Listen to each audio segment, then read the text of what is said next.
At Philips Foundation, we believe that technological innovation and collaboration can help solve some of the world's most profound challenges in providing access to healthcare. Today, nearly half of the world's population lacks access to essential health services. 100 million people fall into poverty each year due to unavoidable healthcare costs. By working together with non-governmental organizations, local entrepreneurs, governments, and healthcare providers, at Philips Foundation, we developed a deep understanding of local healthcare challenges. We are committed to improving access to healthcare by leveraging Philips' expertise and deploying technologically enabled solutions, empowering local health workers and strengthening community and primary care, and by fostering financially sustainable and scalable healthcare delivery models. We contribute to good health for all by addressing the rise of non-communicable diseases, such as cancer, cardiovascular, and respiratory diseases, improving mother and child care by making quality health care more accessible to mothers and children, and accelerating access to acute and emergency care through timely medical support in emergency situations.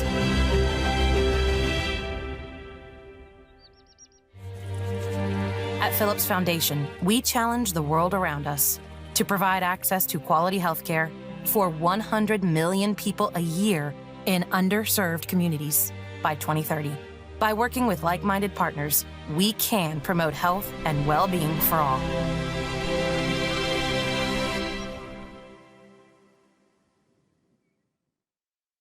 Good afternoon, everybody.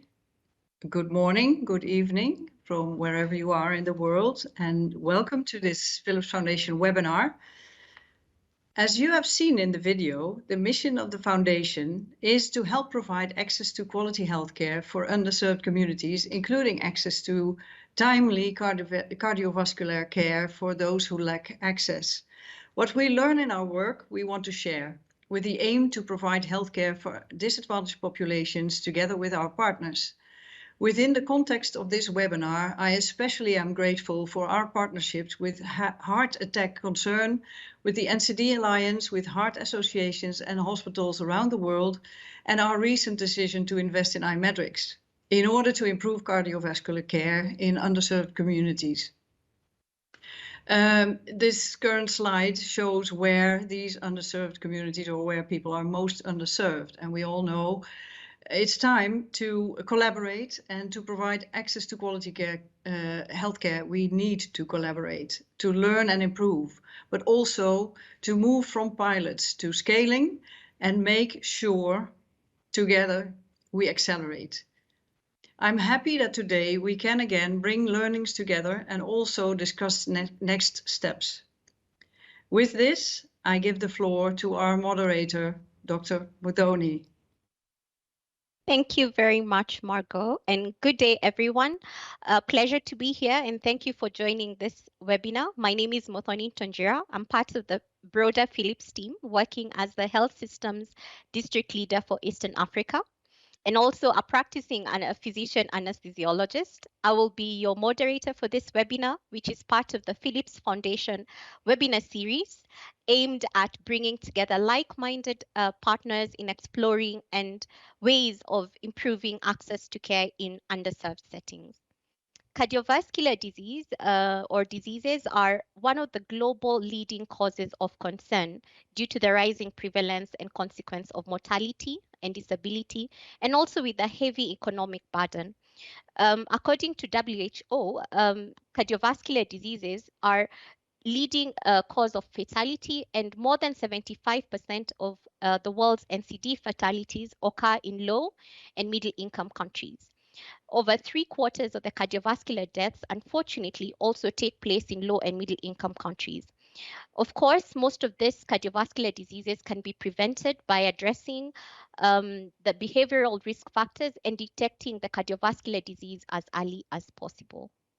I'm very pleased to have a very exciting panel that's going to discuss this very interesting and critical topic. And one of the areas that they're going to look at is how should countries invest in cost-effective public health programs and clinical intervention, with a number of pilots that are going to be presented, because this will help in targeting modifiable risks, promoting health and aging across the lifespan, and reducing disability and premature deaths. So for this session, I am joined by 4 experts. Very, very pleased to be sharing a platform with this group of expertise, and I will lead by introducing, first we have Prof. Gerald Yonga from the NCD Alliance.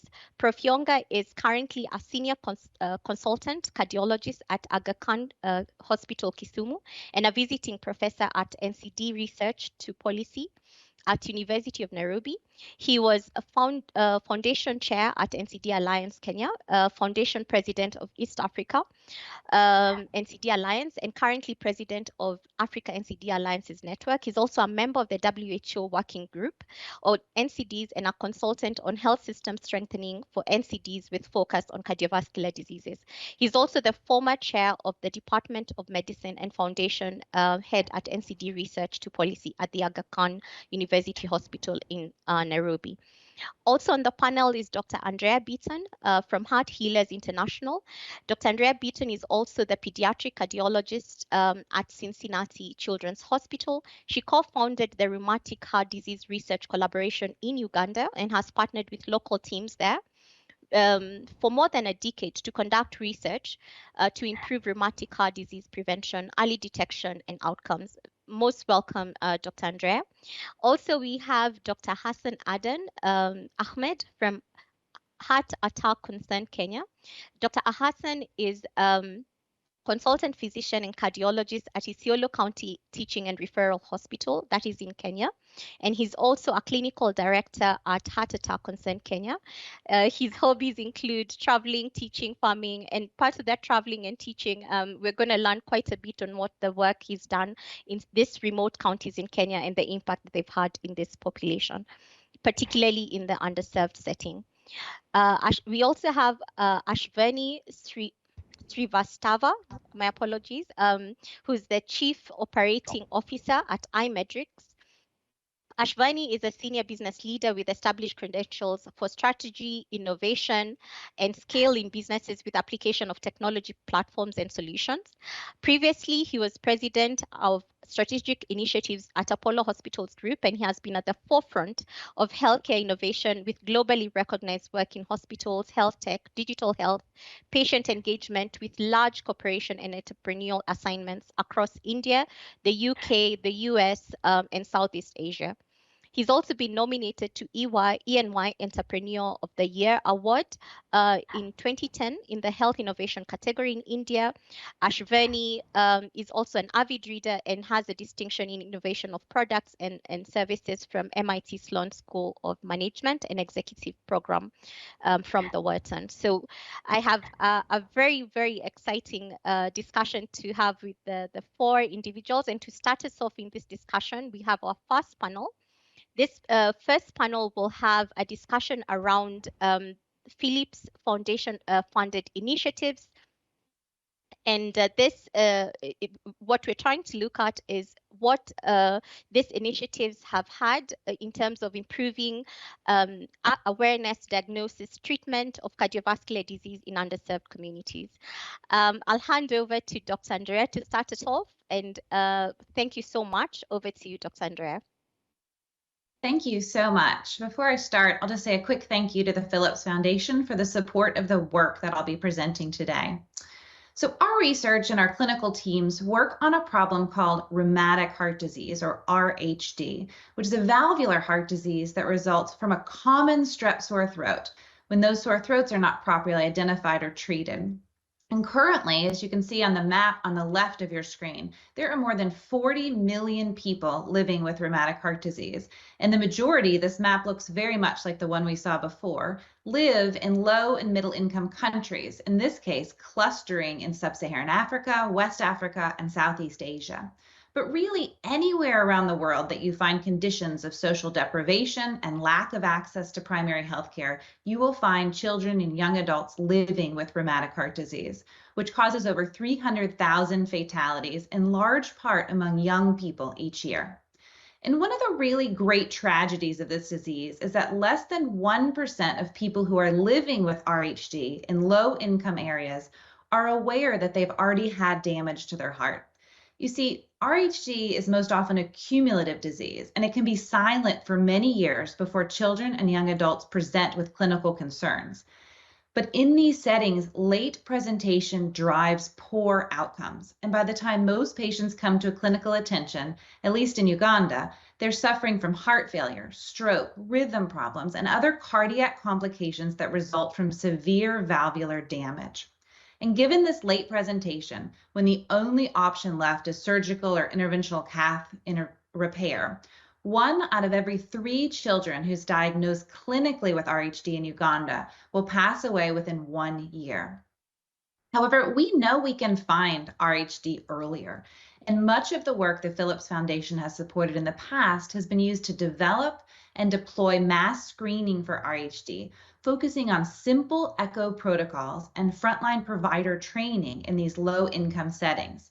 In these pictures, you can see Rose, one of the nurses in Uganda, at the bottom of your screen, and Dr. Craig Sable, a cardiologist at Children's National, at the top right of your screen. In both of these pictures, we're using echocardiography to screen children for early RHD. And we know in Uganda and around the world, when we screen in low-income settings, we find 1 to 2 out of every 100 children has evidence of early valve damage. Next. But just because we can find these children earlier doesn't mean that we should. Until recently, we weren't sure if we could improve outcomes for children through screening and early initiation of antibiotics. These antibiotics prevent additional strep sore throats, which, as you remember, are the driver of this continued damage to the heart. And so, with the help of the Philips Foundation, we undertook a clinical trial in northern Uganda. For this trial, we screened over 100,000 children and adolescents, looking for children with signs of early rheumatic heart disease. And of those identified, we randomized them to either receive these antibiotics, which come in a once-a-month injection, or to not receive prophylaxis. And the results were strongly conclusive. As you can see on the graph on the right of your screen, preventative antibiotic treatment for children identified with the earliest forms of RHD provided strong protection against worsening heart damage at 2 years. In the graph, you see the yellow on the left shows that less than 1% of children who received these antibiotic injections had progressive heart disease, compared to the red bar on your right, where slightly more than 8% of children who did not receive prophylaxis progressed. Next slide. And so with these trial results, we're moving forward to fill the gaps needed to scale programs that include echo screening for early RHD detection and early initiation of antibiotic prophylaxis. But there's quite a lot to do to translate a highly controlled clinical trial into real-world public health solutions. Among the things we need to do includes understanding how to integrate echo screening into primary health care in low resource settings, so outside of the research context. Innovating solutions to scale echo, in particular integration of tools such as automated intelligence to help guide non-expert users, to reduce the training time, and eventually to provide tools for automatic interpretation could help move this along. And understanding the cost of these approaches when integrated into the public health system is really important in order to generate the investment case to scale these technologies in healthcare systems with very limited set resources. Our next step is to achieve this is an implementation science partnership with the Ugandan Ministry of Health, which is going to look at integrated RHD programs in 2 districts in northern Uganda to develop the unit we need to scale these approaches globally. So as always, there's more to do, but we believe scaling up active detection of RHD could overcome the incredibly low diagnostic inertia that currently prevents most children and young adults from benefiting from early detection, which we now know, when coupled with early initiation of antibiotics, is a powerful tool for preventing advanced heart disease and early death for millions of youth around the world. Now, with that, I believe you have some questions for me. Yes, I do, Andrea, and thank you so much for that very interesting presentation, particularly seeing that this work is preventative and from the primary healthcare setting. And now my question will be around, how can we ensure that scientific progress is translated into policy and the work that you're doing is scalable, and we actually see scalable impact for improving access to care, especially in these underserved communities? Thank you for that really important question, Muthoni. I think that the answer is that we have always tried to design our research so that the learnings can translate to policy change and scalable impact. And to achieve this, we try to engage with a wide variety of stakeholders, from the conception to the design to the completion of our research.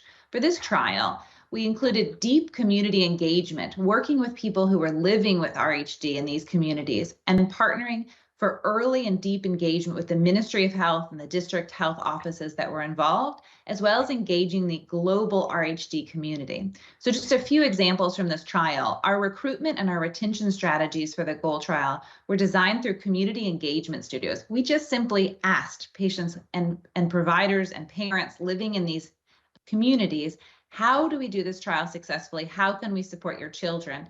And this resulted in a 99% retention. We are currently doing a pragmatic trial to integrate those solutions, which were case managers and peer groups, into the public health system using community health teams to see if we can replicate that kind of success in the real world. In addition, another example would be that our trial endpoints were approved by an advisory board with members from 6 continents. We did this on purpose to ensure that the trial was designed to have global applicability and agreement, so that what we learned in one setting could be translated really rapidly around the world. Thank you. Thank you. Thank you so much for that, Dr. Andrea. And I will move on to Dr. Hassan, who will give us some insights on the Heart STEMI preparedness project that was carried out in 3 counties within Kenya. Over to you, Dr. Hassan. Thank you so much, Dr. Muthoni, and I also thank Philip Foundation for the opportunity in presenting this webinar and also funding the project which I'll be discussing shortly. As you heard, cardiovascular disease is quite rampant, especially in low middle income countries, and ischemic heart disease is now responsible for over 50% of deaths globally. And most of these deaths occur in these low middle income countries, Kenya being one of them. And as demonstrated by this graph, you can see the incidence and mortality from ischemic heart disease has declined globally, as indicated by the social demographic indicator. But as you can see, especially in the low middle income countries, the graph has remained stagnant basically. And some of these factors that contributed to this low decline in the incidence of mortality of cardiovascular diseases is because of low health literacy, inefficiencies in health system delivery, increased prevalence of modifiable risk factors, the so-called epidemiologic transition, where people now are transiting to adopting a kind of lifestyle that will increase the risk for cardiovascular diseases. In addition to that, there is low capacity among the healthcare workers as far as cardiovascular disease is concerned. And this has led to slow progression in combating cardiovascular diseases. And in this background, what we did is about a particular survey in Kenya, and we looked at various public health facilities in its preparedness in terms of tackling cardiovascular diseases. And we did an intervention. Next slide.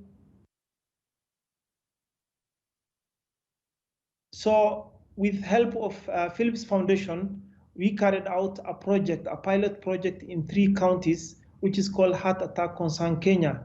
And this was basically informed, this was a product of the survey which I had mentioned earlier, where we looked at the preparedness among the public health facilities in tackling and recognizing and prompt diagnosis and even appropriate treatment of heart attack in select counties. We selected 3 counties, namely Garissa County, Embu, and Kiambu. Why we selected these counties is because, one, there is high burden of cardiovascular diseases. To give you an example, there was a community-based survey that was done in Garissa, which showed high prevalence of most of these cardiovascular risk factors. Number two, there was lack of access to proper healthcare in recognition of heart attack. So what we did is we conducted at the community and primary healthcare level to improve health literacy. We developed information, education, communication material that was mostly geared towards the local community. In fact, some of them were produced in local language to tell them about heart attack, what is heart attack, and should a patient develop chest pain, where should they seek services. The next level we approved is what you call level 4 hospital. The Kenya health system is arranged in certain level, and in the particular county, the highest level is level 5. So both at level 4 and level 5, one, we disseminated STEMI guidelines, ST segment elevation, MI basically, which is heart attack, guidelines and protocols. We trained healthcare workers on symptom recognition, diagnosis, and first aid management for heart attack. In addition to that, because of what we found in the survey, there was lack of ECG, electrocardiogram, which is a machine that is very helpful in the detection of heart attack, and therefore we placed ECGs in both level 4 and level 5 hospitals. We distributed a total of 6 ECGs, 2 per county, because we were choosing 1 level 4 hospital and 1 level 5 hospital. Then we also established a referral network. This referral network was done at 2 levels. One was from the community to the hospital, and one was from the level 4, level 5 hospitals and to bigger hospitals, or rather hospitals that are capable of handling heart attack. The referral from the community was mostly done by community health volunteers, whom we also trained them on the recognition of chest pain among the community. At the level 5 hospital, we also developed more or less the same thing. So basically, one, we established ECG systems in the county hospitals. Number two, we trained healthcare workers on the recognition of heart attack and prompt management in the particular facility. 3, we disseminated using IEC, information, education, and communication materials on posters and local radios in the community in the recognition of chest pain. And number 4, we established a referral network from the community to the facility and from the facility to tertiary hospitals. So what did we learn from this intervention? Some of the lessons learned from this particular intervention include the fact that there is a need for health system strengthening. And as depicted by this graph, one of the first things we went when we were starting the project was to conduct a survey in those particular three counties on their preparedness for this particular, for managing heart attack. And as you can see, almost all the graph is painted red. And what we assess the facilities is on 12 systems, like for example, the presence of ECG, the presence of antiplatelet, which is a blood thinner, the presence of a defibrillator, chest pain protocols, and so forth. And as you can see, most of the facilities were very low in terms of service provision as far as heart attack recognition is concerned. But after the intervention, we managed to train health workers on ECG such that their level of knowledge was as low as 30%. But after the project, the level of knowledge has gone to as high as 98% in terms of performing ECG and even interpreting it. And after the project has been started over a period of 1 year, more than 2,000 ECGs have been done, completed, interpreted, and depending on the finding, connection or referral was made to the respective facilities. Even from the level of the community, more than 3,000 chest pain cases were referred, but the actual cardiovascular pain, which had heart attack, was averaging around 250. Remember, these were community health volunteers who were just trained basics on chest pain, who are referring patients from the community level to the facility. So basically what we learned at the end of this project is that strengthening the health system, trying to fill the gaps which were present based on the survey that was done, training of the healthcare workers, increased level of awareness among the community, the target community, provision of certain equipment like ECG will be able to uplift the care for patients who have got heart attack and cardiovascular disease at large. Thank you. Thank you so much for that, Dr. Hassan. And it's very good to see how we are trying to strengthen our health systems by, hitting on one of the pain points, which is capacity building. And how do you feel we'll ensure that these gains from the Heart Attack Concern Kenya project are sustained and upscaled so that we don't lose out on the gains, but we just keep building up on that? Yeah, so that's a very important point, and we thought through it. And one of the things we came up with continuous medical education. In fact, what we did is once we have started the project, we offered a refresher course through CME to the healthcare workers, not only in the selected counties for the pilot project, but also all over Kenya. We give them a 6-week ECG refresher course. So that continued medical education, and of course, a to and fro feedback from the healthcare facilities, from the healthcare workers and those facilities, is the only way to make sure that the gains which were made from this project is sustained. Number two, we are also engaging the same counties, especially the counties, so that they can own the project, so that whatever we have gained, we don't regress back. And most of the counties have at least owned the project, and we are hoping that we'll be able to replicate the same, hopefully in the rest of the country. Great. Thank you so much, Dr. Hassan, and thank you also, Dr. Andrea, for that first panel. And now as we move into the second panel, it's good to just see that we're moving from some of the initiatives that are funded by the Philips Foundation, and now we want to see the next step. How do we draw lessons from best practices? So for this particular session, what we're going to do is explore lessons learned from implementation experiences that can be applied further to improve access to cardiovascular care in a sustainable and scalable manner, particularly in these underserved communities. We want to move from beyond the pilot project to scalable models of improving access in these communities. And the best part is sharing experiences on successfully tested models of care delivery and encourage diffusion and dissemination of knowledge. And to do this, we have an excellent panel.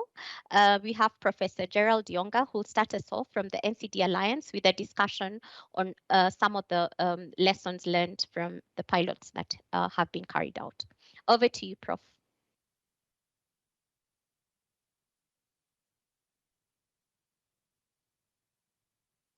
Dr. Yonga, can you please open your camera and unmute your mic? The section is yours. Thank you. Thank you, Muthoni, for that excellent introduction of this topic. So I'm going to give you 3 good examples of projects that we have scaled over time. First one. Sorry, Prof, to interrupt. Are you able to turn on your camera so we can see you? Yes, it's on.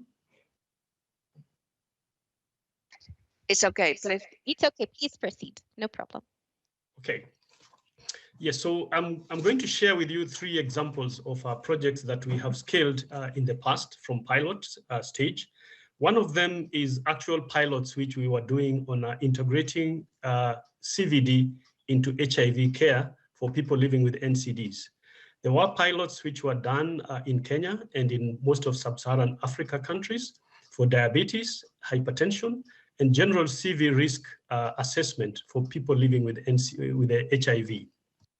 A lot of lessons were learned from these studies, and a project called the PEPFAR NCD project, which lasted 3 years, looked at the various factors that enabled these particular projects to succeed, and some of the challenges or obstacles that were seen. And this has resulted into major scaling such that all the PEPFAR programs in 6 sub-Saharan countries have, as a matter of standard, integrated CVD risk assessment into the care of people living with NCDs. This is an example in Kenya, in Malawi, in Uganda, in Ethiopia, and also in Tanzania, to mention just a few countries where this is now standard practice.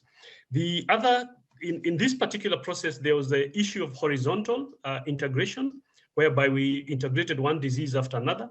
And then there was also the element of diagonal integration, whereby we looked at the procurement systems that are used, if they can be integrated between people living with HIV care and also CVD care.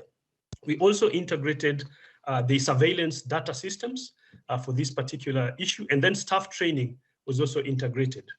The other project that I would like to highlight is also the Matter Heart program, which started as a pilot of doing community screening for heart diseases for children and young adults and linking them to care, especially diagnosis, fine diagnosis and intervention, and also sustainable financing for these children, especially children who could not afford.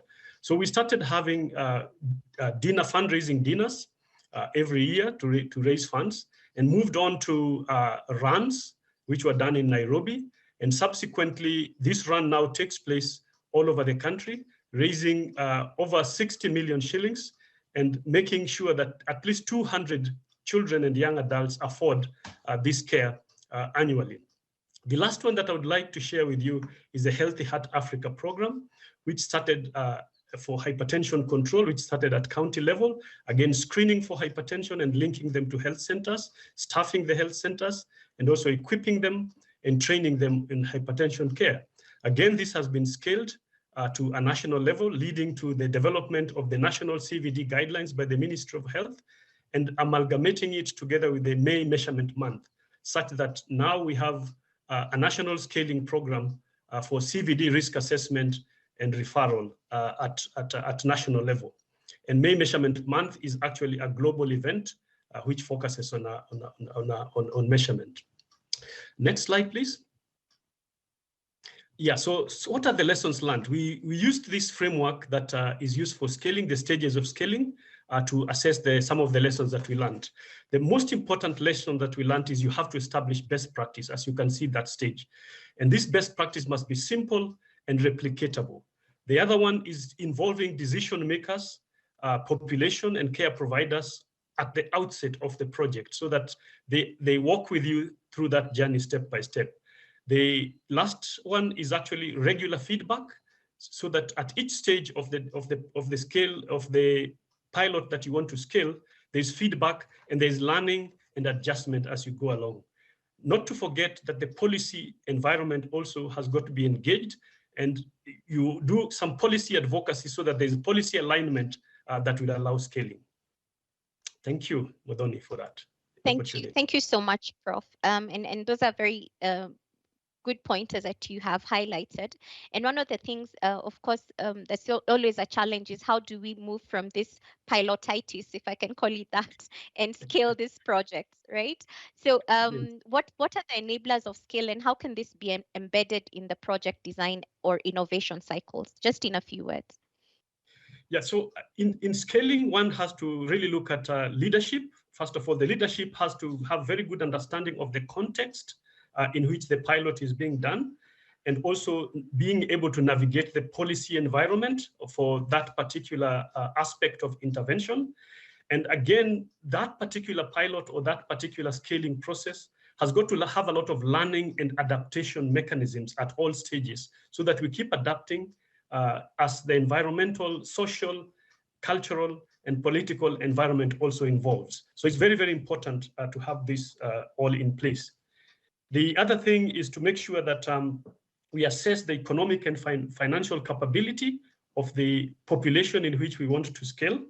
We look at the sustainability of whatever we are piloting as well. Thank you. All right, thank you so much, Prof. And very, very good lessons coming from those three projects.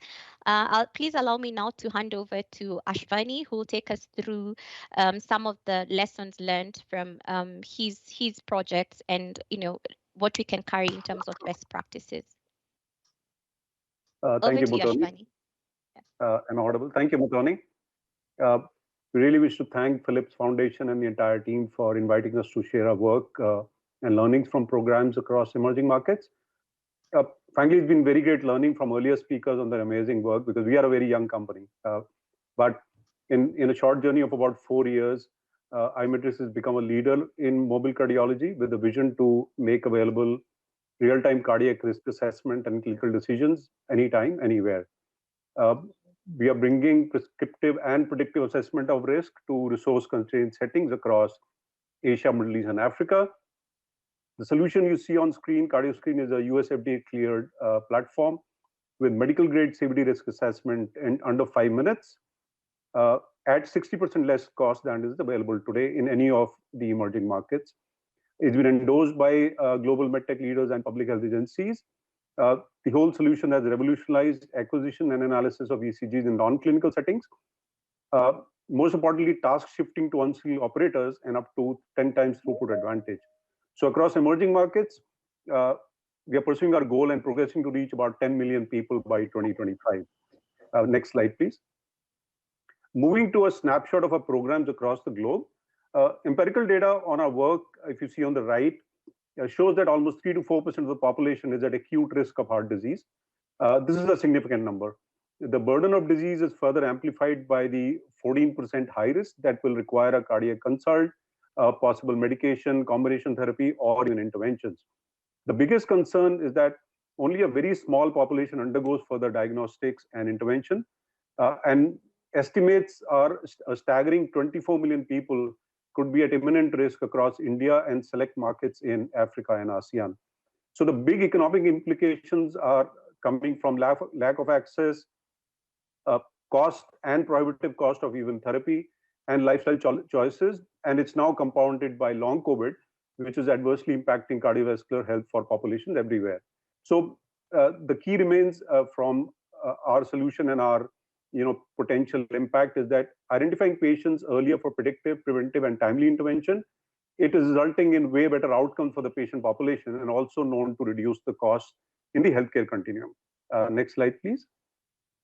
Moving on to what is helping us build scale and enable access to cardiac care for the underserved population are partnerships and collaborations. We strongly believe that long-standing partnerships take root in shared values, and we are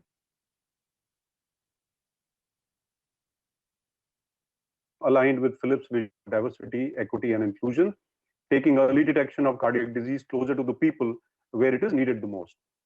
Our Access to Care partnership, Moyafia, which is a Swahili for heart health, with Philips Lumify, it's a first in its category, integrated telecardiology solution, which is truly democratizing cardiac risk assessment anytime, anywhere. It's easy to use, enhances patient outcomes at a fraction of a cost for populations in resource-constrained settings, delivering real-time risk assessment, monitoring, and physician consult for the remote and outreach centers. Another shining example that you see on the bottom right is our deployment of Mission Delhi Cardiac Trauma Helpline. It's a motorcycle rescue and response service, very unique by the All India Institute of Medical Sciences. And CardioScreen has been the clear winner when subjected to series of rigorous field tests. The program has served over 3,000 STEMI patients, and it's now slated for a pan-India footprint. Interesting is what's most African countries would relate to. We are actually looking to port this almost like a border service, right? And there are conversations that typically you can actually do very prompt, response for some of these emergencies. Next slide, please. Here is a learning from a proud 4-year journey with Medtronic, a unique case of creating access and bringing healthcare equity. If you see, 70% of the participants are in tier 2 and tier 3 cities, and CardioScreen has really helped load shift the burden of care from metro hospitals to clinics and small hospitals in non-metro locations. Another big, actual revelation is that women's access to specialty cardiac care is 20% less than men. So we've helped democratize screening and access for women in metros and tier 3 cities. Further evidence has established that the threshold of cardiac disease is getting lower every year. And this is all empirical data, 6% under 40 years of age, which is an alarming outcome of lifestyle choices, diet, and lack of activity. And the pattern is, again, further getting worsened by the long COVID. So with on-ground activation taking place in ASEAN, next 100 days, we'll see us rolling out sites in Vietnam, Philippines, Thailand, Malaysia, and Bangladesh. In closing, our mission is to drive, and that's what we are working with our partners for a scalable telecardiology network, is to really significantly impact through affordable access, leverage data insights to improve outcomes and save lives. So we continue to strengthen existing and build new partnerships for early detection, access to timely intervention, and the most important, which is bringing diversity, equity, and inclusion in cardiac risk assessment and care. We appreciate the privilege of everybody's time today. Thank you. Any questions now? Thank you so much, Ashwani. And it was really interesting to listen to those innovations and the settings they're in. And it's very relatable to especially if you're in a low medium income country, the landscape is more or less the same. So you can see some of the innovations that can work very well in our setting. So, from your experience in innovation and entrepreneurship, can you please share with us some of the enablers of scale? Because that's one of the main things that we want to see, moving from pilots and scaling. And how can this be embedded, just like I asked Prof, into the project design or the innovation cycle of what you have developed? Thank you, Muthoni. Yeah, it's a very, it's probably one of the key things for such programs. We believe it's more than just product, and you will probably hear this coming from me. I think you've heard before. It's about, so there is no, I mean, we are young, even big, large companies where therapy has undergone innovation, but the access part is way more than the product. It's about collaboration, partnerships, which could be with medtech, which could be with policymakers, which could be with healthcare funding organizations, which vary all the way from not-for-profits and large philanthropies. So I think what we relentlessly work beyond just product and technology innovation, which we are obviously very good at, is building a network of partners and ecosystem that facilitates the scalability, affordability, and accessibility. I think that's very important. I mean, look at a couple of examples. And this I'm talking about 48 hours ago, we're talking to somebody in Sierra Leone. For a population of 7.98 million, there is one cardiologist. And his message to me says, and I asked him, what happens, And he said, most people who can afford go to Ghana. Unfortunately, who can't afford, just take their time and pass away. So, and similar. Now look at other extreme, Indonesia. You have one interventional cardiologist for 106,000 people. So I think the key remains is that how do we create a systemic change to be able to detect early? Because early detection is not only for acute people, you're also holding the people who are at the verge or at a risk, where you can actually use medication, lifestyle changes, and socialize the subject to be able to, bring more, awareness, and then drive policy change. Because I think in countries where there are significant policies, I can tell you, and mature countries without naming, you still have the same 40-45%, cardiac risk. So yes, it is about funding. Yes, it is about access. It is about cost. But I think collectively, as individuals, including all of us here, it's very important to be aware that this is not something that's just we can't wish it away. We all have to be very prudent and prompt in making sure we follow best practices and also regular checks and balances for our own health. All I want to conclude saying, I think this is a brilliant session. Socializing through events like this also helps propagate the learning and share the good work done by many for further future impact. So thank you very much. Thank you so much, Ashwani. And you just took the words right out of my mouth. We have started with, sharing some of the initiatives that we have in terms of improving access to care in underserved communities, looking at some best practices. And now just to put the discussion completely together, we are starting our third panel, and I'll request all my panelists, the four of you, to kindly turn on your cameras. Prof. Yonga, I don't know if you still have a challenge with that. We're still not able to see you, but not a problem. We can still proceed. We see you. Thank you. Thank you, Prof. Perfect. Good. So for this third panel, we will discuss challenges and fundamental shifts that are required to improve access to care in access to cardiovascular care, which is what we are underpinning today in the underserved communities. So we need to look at the challenges and the needs of cardiovascular care in this segment, and the fundamental shifts that are required to improve access to cardiovascular care in these particular communities.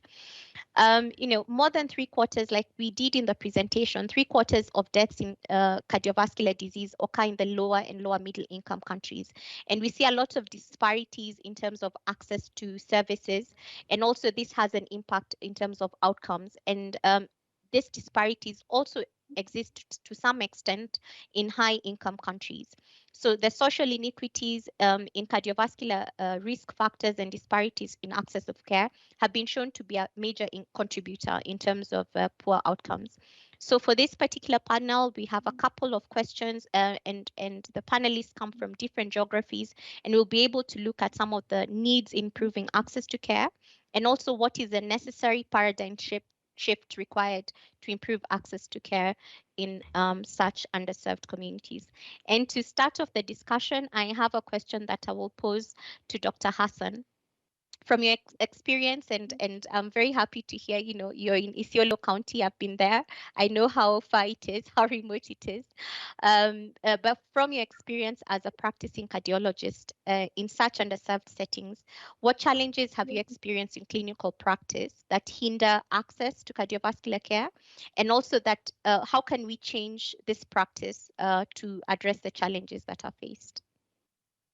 Thank you, Muthoni, once again. And yeah, the challenges are quite many, but I think I'll divide them into two. One is challenge relating to the community itself. There is low literacy level and poor health-seeking behavior and public awareness as far as the community is concerned.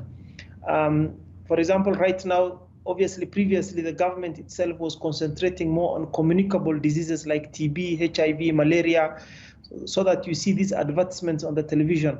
But I think that's a big challenge in terms of people not recognizing cardiovascular symptoms, especially chest pain, as Dr. Andrea mentioned, even rheumatic heart diseases. As late as today, I saw a young girl, 16-year-old lady, school-going, who presented with acute heart failure. She has been having rheumatic heart disease, but it has never been recognized. And today she decompensated. So one of the biggest challenge, number one, is low literacy level among the public and the community. The second challenge is healthcare workers. Overall, the level of education also, especially when it comes to cardiovascular diseases, recognition of heart attack, for example, on ECG, so on and so forth, is very, very low. To give you an example, also recently, a gentleman was being admitted to the main ward. He presented with vomiting and abdominal pain, epigastric pain. They thought it's just acute gastritis, only to realize the patient was having actually heart attack. So the two main challenges is one, low level of literacy and lack of public awareness as far as cardiovascular disease is concerned among the community, and of course, late recognition and probably low level of knowledge among the healthcare workers as far as cardiovascular disease is concerned. And the solution to that, again, is what we have been doing. Increase the level of awareness among the community in terms of using public means, posters, television, radio, so and so forth, and of course provision of continuous medical education right from undergraduate level, so that there's high level of suspicion. Not anybody who comes with cough is not only pneumonia. It could be heart failure because of rheumatic heart disease. Any person who comes with chest pain is not pneumonia. You should always have as a differential diagnosis that it could be heart attack. So this kind of knowledge, impacting knowledge, both at the medical schools, undergraduate, postgraduate, and at the public level, I think is the solution. Thank you.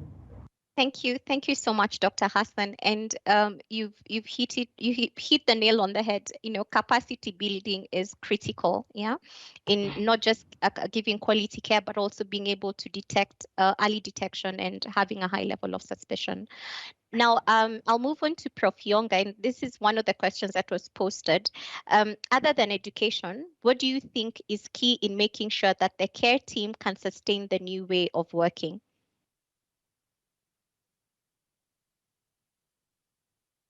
Prof, you're muted.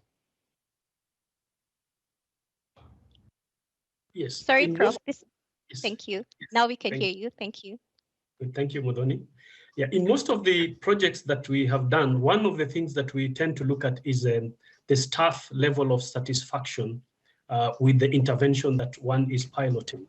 And the time that it takes the staff to perform the tasks, the number of tasks that they're able to perform, and the number of patients or clients that they're able to attend to in a day, and their level of satisfaction.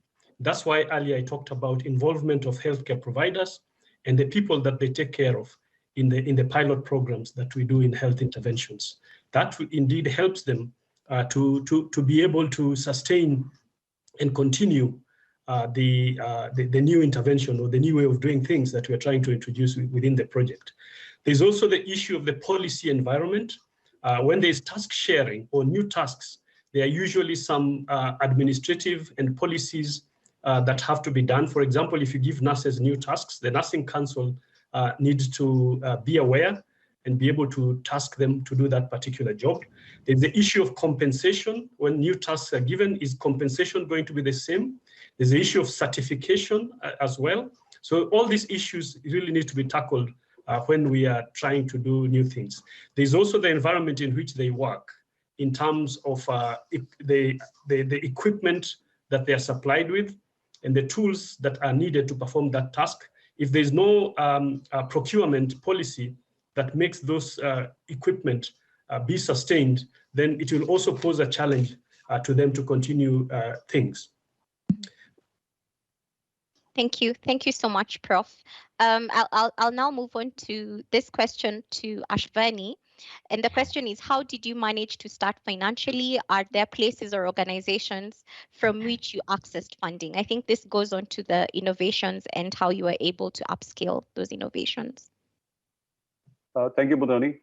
So two parts. I'll first allude to what Dr. Hassan said and Prof. Yonga also kind of touched upon. I think what we're trying to do from a systemic change, and that's what helps kind of, funding in terms of for these programs, because imagine, okay, on the skill side, yes, I think continuous medical education and training is also very critical, but I can tell you, I'm not medically trained, but I do ECGs as effectively now. So the task shifting that we've been able to get done, which also somehow refers or socializes the subject. I mean, look at older senior members of the family. Most of the children in the family are actually telling them how to use apps, right? What to do. And we are actually leveraging a lot of ancillary partners as well as ancillary healthcare staff who are not actually qualified or certified nurses, but they have vocational training for critical care or doing just triage and screening, who can actually do it. And that is socializing the subject very, very quickly.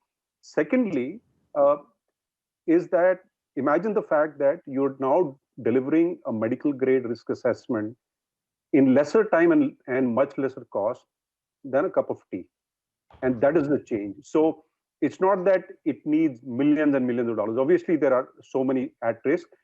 So now coming to your question about how we've been able to raise funding, I would again say it is about, and we are fortunate in a way, the like-minded partnerships and goals and vision that have aligned with most of our partners.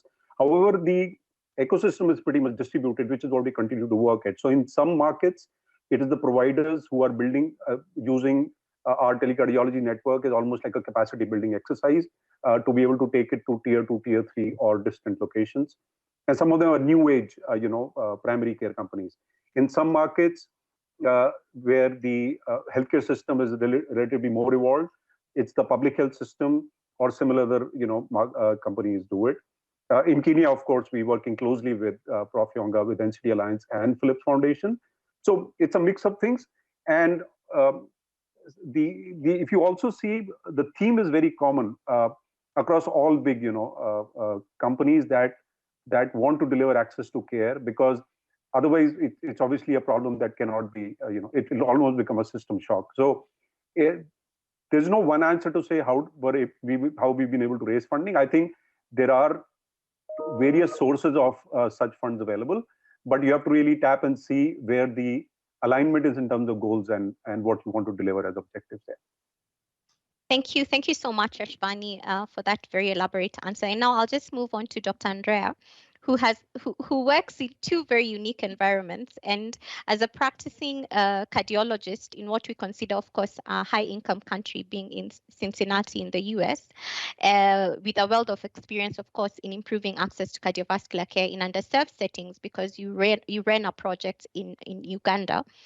From your experience, are there some shared access challenges in both high income and low income or middle income settings? And how can we learn from different environments, especially from the high income countries, on how to improve access to cardiovascular care in our underserved communities? Well, thank you so much for that really important question. And I'll be brief today, but I think there's always opportunity to learn through collaboration, both bidirectionally, so high income to low income country learnings and low income to high income country learnings. And it's two brief examples from techniques and technology that we've developed in high income settings, such as telemedicine is a good example. We use it extensively in the United States to improve access to diagnosis and access to experts in remote areas of our country. And we've been able to translate those learnings to Uganda to create a telemedicine system within Uganda that improves access from more rural communities back to their capital, where the Uganda Heart Institute is located and where experts can be accessed.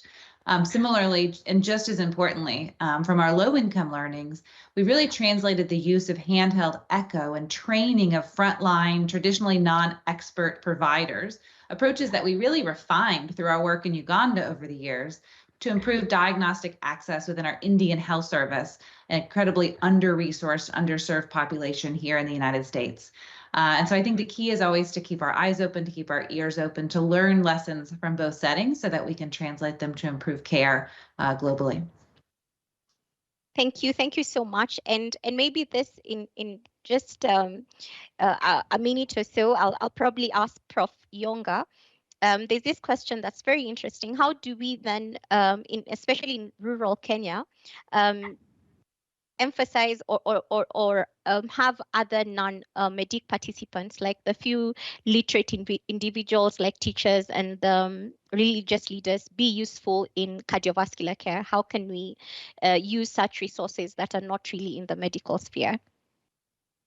Yeah, one thing that we all must appreciate, Muthoni, is that most of the drivers of poor health they come from very non-traditional sources. In fact, they lie outside the health sector. Yeah. For example, agriculture affects health.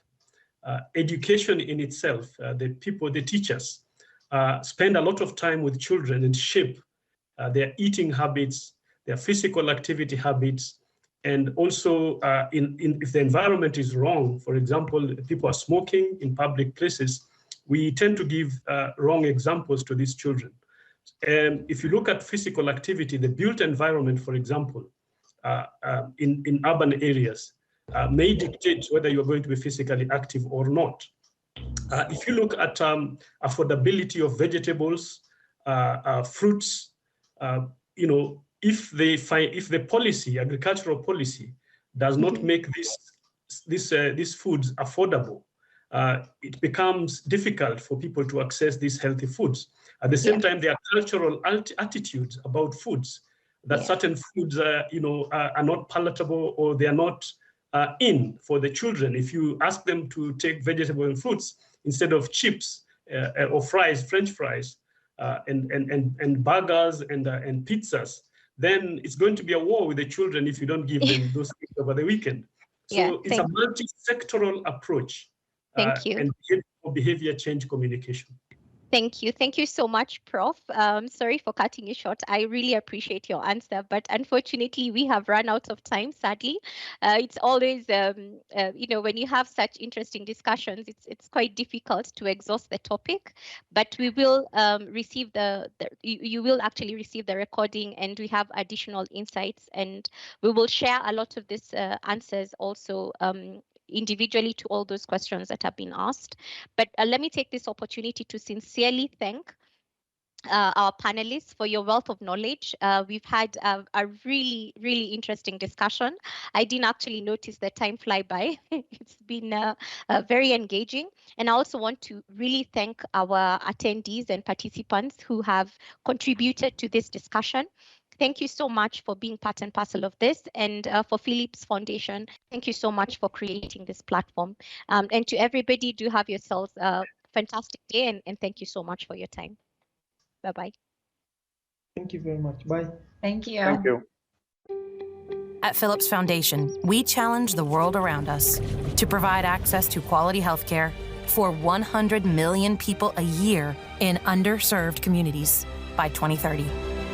By working together with non-governmental organizations, local entrepreneurs, governments, and healthcare providers, we can promote health and well-being for all.